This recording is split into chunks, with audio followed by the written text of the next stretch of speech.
ಸ್ನೇಹಿತರೆ ಎಲ್ರಿಗೂ ನಮಸ್ಕಾರ. Welcome to my YouTube channel. Vivek ಮತ್ತು ಶಚಿಯ ಮಧುರ ಪ್ರಸಂಗ. ಅವಳು ಕ್ಷಣದಲ್ಲಿ ಬದಲಾದಳು. ಅವನ ಮೃದುವಾದ ಅಪ್ಪುಗೆಯಲ್ಲಿ ಮನದ ಕಲ್ಮಶವೆಲ್ಲ ಕೊಚ್ಚಿ ಹೋಗಿ ಪ್ರೇಮಾಂಬುದಿಯಲ್ಲಿ ಮುಳುಗಿದ್ದಳು. ಹೊರ ಬಂದವಳೆ ಮಂದಾರಾಳ ಬಳಿ ಹೋಗಿ ಕ್ಷಮೆ ಕೇಳಿದಳು.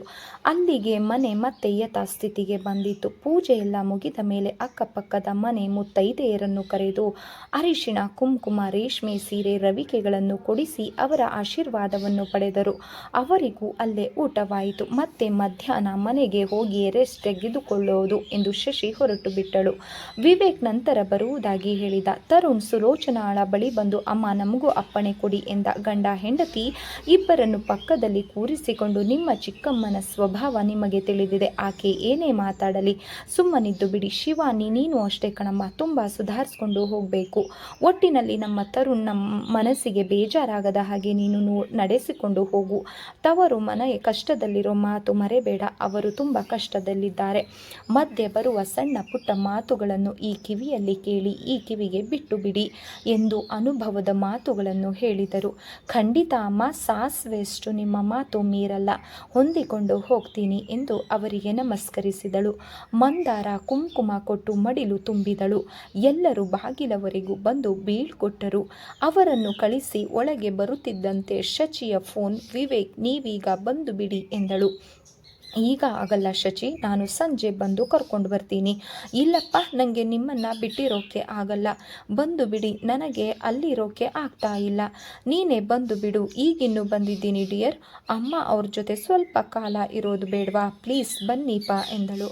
ಸಾರಿ ಡಿಯರ್, ಸ್ವಲ್ಪ ಕೆಲಸವಿದೆ, ಇನ್ನು 10 ದಿನಗಳಲ್ಲಿ ಚಿತ್ತ ಬಿಡುಗಡೆಯಾಗಲಿದೆ, ಅದರ ಕೆಲಸ ತುಂಬ ಇದೆ, ಅಮ್ಮನನ್ನು 2 ದಿನದಿಂದ ಗಮನಿಸಿಕೊಳ್ಳೋಕೆ ಆಗ್ತಿಲ್ಲ, ಸಾರಿ ಎಂದು ರಿಸೀವರನ್ನು ಇಟ್ಟು ತಾಯಿಯ ಬಳಿ ಬಂದು ಕುಳಿತ. ಅವಳ ಕೈ ಹಿಡಿದುಕೊಂಡ. ಬೆಳಿಗ್ಗೆಯಾದ ಘಟನೆ ಅವನ ಮನದಿಂದ ಅಳಿಸಿರಲಿಲ್ಲ. ತಾಯಿ ಮನದಲ್ಲಿ ನೊಂದುಕೊಂಡಿರುತ್ತಾಳೆ ಎಂದು ಗೊತ್ತು, ಮಗನಿಗೆ ಬೇಸರವಾಗಬಾರದೆಂದು ವ್ಯಕ್ತಪಡಿಸುವುದಿಲ್ಲ. ಶಚಿ ಮೊದಲ ದಿನವೇ ಹಾಗೆ ನಡೆದುಕೊಂಡದ್ದು ಆಘಾತವಾಗಿದೆ. ಮೇಲ್ನೋಟಕ್ಕೆ ಎಲ್ಲ ಸರಿಯಾದ ರೂಪ, ಮುಂದೆ ಏನೋ ಹೇಗೋ ಎಂಬ ಆತಂಕವಿದೆ. ಮಗನ ಆತಂಕ ಅರ್ಥ ಮಾಡಿಕೊಂಡ ಆಕೆ ಅವನ ಭುಜ ಬಳಸಿ ಯಾಕಿಷ್ಟು ತಳಮಳ, ಬರ್ತೀಯ, ಎಲ್ಲ ಸರಿಯಾಗುತ್ತೆ. ಯಾವುದೇ ಕಷ್ಟವರಿಯದೆ ಚಿಕ್ಕ ವಯಸ್ಸಿಗೆ ಹೆಸರು ಗಳಿಸುತ್ತಾ ನಡೆದ ಹುಡುಗಿ ಅವಳು.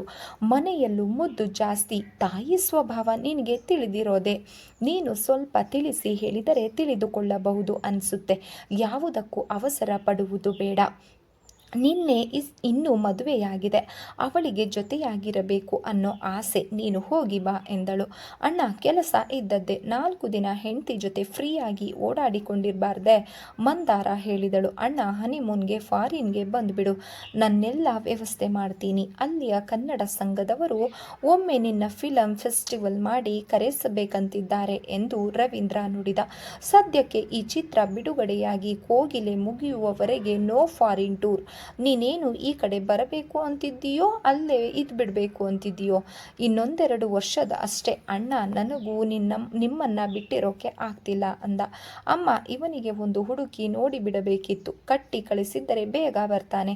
ರವಿನ ಇಬ್ಬರು ಸದಾ ರೆಕಾರ್ಡ್ ಶೂಟಿಂಗ್ ಅಂತ ಹೋಗಿರ್ತೀವಿ, ನೀನಾದರೂ ಅಮ್ಮನಿಗೆ ಜೊತೆಯಾಗಿರಬೇಕು. ನಾನು ಎಷ್ಟೋ ಬಾರಿ ಅವಳಿಗೆ ಬೇಜಾರಾಗುತ್ತೆ ಅಂತ ಶೂಟಿಂಗ್ಗೆ ಕರೆದುಕೊಂಡು ಹೋಗ್ತೀನಿ, ಬೇಗ ಬಂದು ಬಿಡಪ್ಪ ಎಂದ. ಹೇಗೋ ಹೋಗ್ತಿದ್ದೀನಲ್ಲ, ಅಲ್ಲಿಯ ಮಾಡರ್ನ್ ಟೆಕ್ನಿಕ್ಗಳನ್ನೆಲ್ಲ ಚೆನ್ನಾಗಿ ತಿಳಿದುಕೊಂಡು ಬರೋಣ ಅಂತ. ನೀನೇನು ಹೆದರಬೇಡ, ನಾನು ಬಿಳಿ ಹುಡುಗಿರನ್ನ ಖಂಡಿತ ಕಟ್ಕೊಳ್ಳಲ್ಲ. ಬಿಳಿ ಹುಡುಗಿನ ಕರಿ ಹುಡುಗಿನೋ, ಒಟ್ಟಿನಲ್ಲಿ ನೀನು ಬೇಗ ಮದುವೆ ಆಗಬೇಕಷ್ಟೆ. ಏನು ಇವತ್ತು ಮದುವೆ ಬಗ್ಗೆ ಉಪನ್ಯಾಸ ಕೊಡ್ತಿದ್ದೀರಾ? ಮಂದಾರ ಚುಡಾಯಿಸಿದಳು. ಹಾಗೇನಿಲ್ಲ, ಸಹಜವಾಗಿ ಹೇಳಿದೆ ಅಷ್ಟೆ. ಶುಭ ಎಲ್ಲರಿಗೂ ಕಾಫಿ ತಂದಳು. ಮನೆಯ ವಾತಾವರಣ ಪ್ರೀತಿ ವಿಶ್ವಾಸದಿಂದ ತುಂಬಿ ಸೌಹಾರ್ದಯುತವಾಗಿತ್ತು. ಒಬ್ಬರಿಗೊಬ್ಬರು ಚುಡಾಯಿಸಿಕೊಳ್ಳುತ್ತಾ ಹಾಸ್ಯ ಮಾಡುತ್ತಾ ಕಾಲ ಸರಿದದ್ದೇ ಗೊತ್ತಾಗಲಿಲ್ಲ. ಮಂದಾರಾಳಿಗೆ ನೆನಪು ಮಾಡಿದಳು. ಅಣ್ಣ, ಆಗಲೇ ಗಂಟೆ 6 ಹೋಯ್ತಲ್ವಾ ಎಂದು. ಹೌದಲ್ವಾ, ಹೋಗಿ ಕರ್ಕೊಂಡು ಬರ್ತೀನಿ ಎಂದು ಎದ್ದ. ಅವನ ಮನಸ್ಸು ಹಗುರಾಗಿತ್ತು. ಅವರು ಊಟ ಮಾಡಿಕೊಂಡು ಹೋಗಿ ಅಂದರೆ ಊಟ ಮುಗಿಸ್ಕೊಂಡು ಬನ್ನಿ, ಈಗದು ಅತ್ತೆ ಮನೆ ಸುಲೋಚನಾ ಹೇಳಿದ್ಲು. ಆಯ್ತಮ್ಮ ಎಂದು ಅವನು ಸಹ ಹೊರಟು ಹೋದ. ಅಲ್ಲಮ್ಮ, ಅವರು ಬೀಗರೂಟ ಅಂತ ಮನೆಯವರನ್ನೆಲ್ಲ ಒಂದು ಊಟಕ್ಕಾದರೂ ಕರಬಾರ್ದಾಗಿತ್ತಾ? ಆ ಯಮ್ಮನಿಗೆ ಸ್ವಲ್ಪವಾದರೂ ಜ್ಞಾನ ಬೇಡವಾ? ಶುಭ ಕೇಳಿದಳು. ಹೋಗ್ಲಿ ಬಿಡು, ಅವರ ಊಟಕ್ಕೆ ಯಾರು ಕಾದಿದ್ದಾರೆ? ನಾವಾದರೂ ಶಾಸ್ತ್ರ ಗೀಸ್ತ್ರ ಅಂತ ಏನು ಮಾಡಿದ್ದೀವಿ ಹೇಳು? ಮನೆ ದೇವರಿಗೆ ಒಂದು ಎಡೆ, ಮುತ್ತೈದೆಯರಿಗೆ ಅರ್ಶಿನ ಕುಂಕುಮ, ಇಷ್ಟೇ ನಾವು ಮಾಡಿದ್ದು. ಮದುವೆ ಊಟನೇ ಭರ್ಜರಿಯಾಗಿ ಹಾಕ್ಸಿದಾರಲ್ವಾ? ಸುಲೋಚನಾ ಅಂತಹ ವಿಚಾರಗಳಿಗೆ ತಲೆ ಕೆಡಿಸಿಕೊಳ್ಳುವ ಅವಳೇ ಅಲ್ಲ. ನಿನಗೇನಾದರೂ ಬಯಕೆ ಇದ್ದರೆ ಹೇಳು ಶುಭ, ನಾನು ಮಾಡಿಕೊಡ್ತೀನಿ, ಮಂದಾರ ಆತ್ಮೀಯವಾಗಿ ಕೇಳಿದಳು. ನನ್ನಂಥವಕ್ಕೆ ಎಂಥ ಬಯಕೆ ಅಕ್ಕ? ನನಗೇನು ಅನಿಸೋದೇ ಇಲ್ಲ. ನಾವು ಮಾಡಿದ ಪಾಪಕ್ಕೆ ಮಗುನ ಯಾಕೆ ಬಳಲಿಸಬೇಕು ಅಂತ ತಿಂತೀನಿ. ಈ ಮನೆಯಲ್ಲಿ ನಾನು ಕೇಳದೆ ನನ್ನ ಬಯಕೆ ಈಡೇರುತ್ತೆ. ವರ್ಷದೊಳಗೆ ಈ ಮನೆಯಲ್ಲಿ ತೊಟ್ಟಿಲು ತೂಗಲಿ ಎಂದಳು. ನಿನ್ನ ಬಾಯಿ ಹರಕೆಯಿಂದ ಹಾಗೆ ಆಗಲಿ ಕಣೆ. ನನಗೂ ಮೊಮ್ಮಗು ಆಡಿಸೋ ಆಸೆ. ಈ ಮಂದಾರನ ಮಕ್ಕಳೆಲ್ಲ 3-4 ತಿಂಗಳಷ್ಟೇ ನನ್ನ ಬಳಿ ಇದ್ದದ್ದು. ಆಮೇಲೆ ಅವರ ಮನೆಗೆ ಹೊರಟು ಹೋದವು. ಗಂಡು ಮಕ್ಕಳೆಂದರೆ ನಮ್ಮ ಜೊತೆಗೆ ಇರ್ತಾವೆ. ಮತ್ತೆ ಹರಟೆ, ನಗು, ಹಾಸ್ಯಗಳಿಂದ ಮನೆ ತುಂಬಿತ್ತು. ವಿವೇಕ್ ಹೆಂಡತಿ ಮನೆಗೆ ಬರುವ ವೇಳೆಗೆ ಅವಳು ಮನಸ್ಸಿನಿಂದ ಕೋಪಗೃಹ ಸೇರಿದ್ಲು. ನನಗೆ ಕೆಲಸ ಇದೆ ಅಂತ ಹೇಳಿರ್ಲಿಲ್ವಾ ಚಿನ್ನ ಎಂದ ಹಿಂದಿನಿಂದ ಅವಳನ್ನು ಬಳಸಿ. ನಿಮಗೆ ಬರೀ ಕೆಲಸದ್ದೇ ಜ್ಞಾನ. ಮದುವೆಯಾದ ಹೆಂಡತಿ ಕಾಯ್ತಿದ್ದಾಳೆ ಅನ್ನೋ ಎಚ್ಚರ ಕೂಡ ಇರಲ್ಲ. ಇನ್ನು ಮುಂದೆ ನಾವಿಬ್ಬರು ಒಟ್ಟಿಗೆ ಇರ್ತೀವಿ, ಒಟ್ಟಿಗೆ ಕೆಲಸ ಮಾಡ್ತೀವಿ ಅಲ್ವಾ? ಅದೆಲ್ಲ ನಂಗೆ ಗೊತ್ತಿಲ್ಲ. ನೀವು ಸದಾ ನನ್ನ ಜೊತೆನೇ ಇರಬೇಕು. ಮಗುವಿನ ರೀತಿ ಹಠ ಅವಳದು. ರೆಕಾರ್ಡಿಂಗ್ ಎಲ್ಲ ನಾನು ಬರೋಕ್ಕಾಗೋಲ್ಲ. ಗಾಯಕಿಯಾಗಿ ನಿನ್ನ ಜವಾಬ್ದಾರಿ ನಿಂಗೆ, ನಿರ್ದೇಶಕನಾಗಿ ನನ್ನ ಜವಾಬ್ದಾರಿ ನನಗೆ ಅಲ್ವಾ? ನನಗೆ ಒಬ್ಬಳಿಗೆ ಎಲ್ಲೂ ಹೋಗಿ ಗೊತ್ತಿಲ್ವಲ್ಲ. ನಿಮ್ಮಮ್ಮ ನಿನ್ನ ಜೊತೆಗಿರ್ತಾರಲ್ಲ. ಅವನು ತನ್ನ ಬಾಯಿಗೆ ಬಂದಂತೆ ಖುಷಿಯಾಯಿತು ಅವಳಿಗೆ. ಅವರು ಬರಲ್ಲ ಅಂದರೆ ಬೇರೆ ಯಾರನ್ನಾದರೂ ನೋಡಬೇಕು. ನಿಂಗೆ ಒಬ್ಬ PA ಬೇಕೇ ಬೇಕು. ಮಾತು ಹಳಿ ತಪ್ಪುತ್ತದೆ ಎಂದು ತಕ್ಷಣ ಜಾಗೃತಳಾದಳು. ಅಮ್ಮನೇ ಇದುವರೆಗಿನ ಎಲ್ಲ ವ್ಯವಹಾರ ನೋಡಿಕೊಂಡಿರೋದಲ್ವಾ? ನೀವು ಹೇಳೋ ಹಾಗೆ ಅವಳೇ ನನಗೆ ಸೇಫ್ಟಿ. ಆದ್ರೇನು ಚಿನ್ನ? ಅವಳ ಕಣ್ಣು ಕೆನ್ನೆಗಳನ್ನು ಚುಂಬಿಸಿದ. ನಮ್ಮ ಮನೆ ಇಲ್ಲಿಗೆ ತುಂಬ ದೂರ ಅಲ್ವಾ? ತಿಂಗಳಿಗೆ 15 ದಿನಗಳಾದರೂ ರೆಕಾರ್ಡಿಂಗ್ ಇರುತ್ತೆ. ನಾನು ಬಂದು ಅಮ್ಮನ ಕರ್ಕೊಂಡು ಹೋಗೋದು ಇಲ್ಲ. ಅಮ್ಮನೇ ಬರೋದು ತುಂಬ ಕಷ್ಟದ ಕೆಲಸ. ಅದಕ್ಕೆ ನಮ್ಮ ಮನೆ ಬಳಿ ನಮ್ಮಮ್ಮ ಅವರಿಗೂ ಒಂದು ಮನೆ ಮಾಡಿಕೊಟ್ರೆ ಹೇಗೆ ಅಂತ ನಿರ್ಧಾರ ಪ್ರಶ್ನೆ ರೂಪದಲ್ಲಿತ್ತು. ಅದು ಆಗಬಹುದು, ಒಳ್ಳೆಯ ಐಡಿಯಾ ಎಂದ. ಸ್ವಲ್ಪ ಹೊತ್ತಿನ ನಂತರ ಅವನ ತೊಡೆ ಮೇಲೆ ತಲೆ ಇರಿಸಿ ಅವನ ಬೆರಳುಗಳೊಡನೆ ಆಟವಾಡುತ್ತಾ, ನಿಮ್ಮ ಅತ್ತೆ ಗೀತಾ ಅವರ ಮನೆ ನಮ್ಮಮ್ಮನಿಗೆ ಹತ್ತಿರವಲ್ವಾ? ಅದು ಖಾಲಿ ಇದೆ, ಯಾಕೆ ಕೇಳಬಾರದು? ಎಷ್ಟಾದರೂ ಕೊಂಡುಕೊಳ್ಳಬಹುದು ಎಂದಳು. ಅದು ಮಾತ್ರ ಆಗದ ಕೆಲಸ. ಅತ್ತೆ ಅದನ್ನು ಮಾವನ ಪ್ರೀತಿಯ ಕುರುಹುವಾಗಿ ಇಟ್ಟುಕೊಂಡಿದ್ದಾರೆ. ಅದು ಬೇಡ. ನಮ್ಮ ಮನೆಯಿಂದ 4ನೇ ಕ್ರಾಸ್ನಲ್ಲಿ ಒಂದು ಭವ್ಯ ಬಂಗಲೆ ಮಾರಾಟಕ್ಕಿದೆ. ಬೇಕಾದರೆ ಅದನ್ನು ಕೇಳೋಣ ಎಂದ. ನೀವೆಷ್ಟು ಒಳ್ಳೆಯವರು. ಅವನನ್ನು ತಬ್ಬಿ ಮುದ್ದಿಸಿದಳು. ರಾತ್ರಿ ಅಲ್ಲೇ ಊಟ ಮಾಡಿ ಅಲ್ಲೇ ಮಲಗುವಂತೆ ಲೀಲಾ ಒತ್ತಾಯಿಸಿದಳು. ಆಯಿತು ಎಂದು ತಾಯಿಗೆ ಫೋನ್ ಮಾಡಿ ಹೇಳಿದ. ಅಳಿಯನಿಗೆ ಅತ್ತೆ ಉಪಚಾರ ಮಾಡಿದ್ದು, ಬಲವಂತದಿಂದ ಬಡಿಸಿದ್ದು. ನಮ್ಮ ಶಚಿ ಇನ್ನು ಹುಡುಗು ಬುದ್ಧಿ. ಏನೇ ತಪ್ಪು ಮಾಡಿದ್ರೂ ನೀವು ಅವಳನ್ನು ಕ್ಷಮಿಸಬೇಕು. ನಿಮ್ಮ ತಾಯಿ ದೊಡ್ಡ ಮನಸ್ಸಿನವರು. ಅವಳನ್ನು ಮಗಳ ಥರ ನೋಡ್ತಾರೆ ಅನ್ನೋ ನಂಬಿಕೆ, ದೊಡ್ಡ ಭರವಸೆ ನಮಗೆ ಇದೆ ಎಂದು ಮಾತುಗಳನ್ನು ನಯವಾಗಿ ಜೋಡಿಸಿದ್ಲು. ರಾತ್ರಿ ಇಡೀ ಕುಟುಂಬ ಮೋಡಿ ಮಾಡುವಂತೆ ನಡೆದುಕೊಂಡಿತು. ರಾತ್ರಿ ಹೂವಿನ ಹಾಸಿಗೆ ಸಿದ್ಧವಾಗಿತ್ತು. ಅವಳ ಕೋಣೆಯೊಳಗೂ ಚಂದ್ರ ಕಳ್ಳನಂತೆ ನುಸುಳಿ ಪ್ರೇಮಿಗಳ ಸಾಮರಸ್ಯವನ್ನು ಹರ್ಷದಿಂದ ವೀಕ್ಷಿಸಿ ನಗುತ್ತಿದ್ದ. ಶಚಿ ತನ್ನ ಎದೆಗೊರಿಸಿ ತೋಳಿನಿಂದ ಬಳಸಿ ಮಲಗಿದ. ಅವಳ ಕಿವಿ ಬಳಿ ಪಿಸುಗುಟ್ಟಿದ. ಎಂದವಳು, ಆ ದಿನ ಆಸ್ಪತ್ರೆಯಲ್ಲಿ ಮಲಗಿದ್ದೆಯಲ್ಲ, ಆ ದಿನವೂ ಚಂದ್ರ ಹೀಗೆ ನಿನ್ನನ್ನು ಕದ್ದು ನೋಡುತ್ತಿದ್ದ. ಹೌದೇ? ಹೌದು. ಈ ಹುಡುಗಿ ಯಾರಿರಬಹುದು? ಎಷ್ಟು ಸುಂದರವಾಗಿದ್ದಾಳೆ. ಇವಳ ಮುಖ ನನಗಿಂತ ಚೆನ್ನಾಗಿದೆಯಲ್ಲ ಎಂದು ಹೊಟ್ಟೆ ಕಿಚ್ಚು ಪಟ್ಟಿದ್ದನ್ಸುತ್ತೆ. ಅದೇ ಚಂದ್ರ ಈ ದಿನ ಕೂಡ ನಿನ್ನ ಜೊತೆ ನನ್ನ ನೋಡಿ ಅಸೂಹೆ ಪಡ್ತಿದ್ದಾನೆ ಅಂತ ಅನಿಸ್ತಿಲ್ವಾ ಎಂದು ನಿಮ್ಮ ಹೊಗಳಿಕೆ ಅತಿಯಾಯಿತು. ನಿಮ್ಮ ಚಿತ್ರದ ನಾಯಕಿಯರು ನನಗಿಂತ ಸುಂದರವಾಗಿರ್ತಾರೆ. ಅವರು ಚಿತ್ರದ ನಾಯಕಿಯರು. ನನ್ನ ನಾಯಕಿ ನೀನು ಮಾತ್ರ. ನಿನ್ನ ಸ್ಥಾನಕ್ಕೆ ಯಾರು ಬರಲು ಸಾಧ್ಯ ಹೇಳು? ನನ್ನ ಪಾಲಿಗೆ ನೀನೇ ಅತ್ಯಂತ ಸುಂದರಿ. ಅದಕ್ಕೆ ನಿನ್ನ ಬಾಳ ಸಂಗಾತಿಯಾಗಿ ಆಯ್ಕೆ ಮಾಡಿಕೊಂಡಿದ್ದು ಮರಿ ಎಂದನು.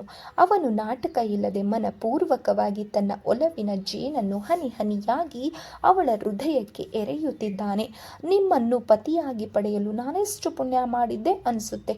ನಿಮ್ಮನ್ನು ಸರಿಯಾಗಿ ಅರ್ಥ ಮಾಡಿಕೊಂಡು ಮಾಡಿಕೊಳ್ಳಲು ಮೊದಲು ನನಗಾಗಲೇ ಇಲ್ಲ.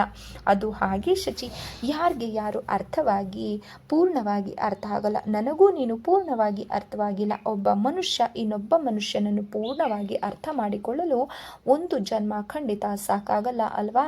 ಹಾಗೇನಿಲ್ಲಪ್ಪ, ನನ್ನ ವಿವೇಕ್ನನ್ನು ನಾನು ಆದಷ್ಟು ಬೇಗ ಅರ್ಥ ಮಾಡ್ಕೋತೀನಿ. ಅಷ್ಟಾದರೆ ನಮ್ಮ ಬದುಕು ಸಾರ್ಥಕವಾದಂತಾಯಿತು.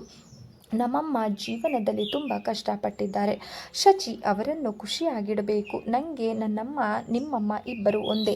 ಎಲ್ಲರೂ ಖುಷಿಯಾಗಿರಬೇಕು. ಅದೇ ನನ್ನ ಆಸೆ. ನನ್ನ ಆಸೆ ಕೂಡ ಅದೇ. ಅಂದಾಗೆ ನಾವು ಮಕ್ಕಳನ್ನು ನೋಡಲು ಹೋಗದೆ ತುಂಬ ದಿನಗಳಾದವು. ಪೂಜಾನ ನೋಡಬೇಕು ಅನಿಸ್ತಿದೆ. ನಾಳೆ ಹೋಗಿ ಬರೋಣ ನಾಳೆ ಎಂದಳು.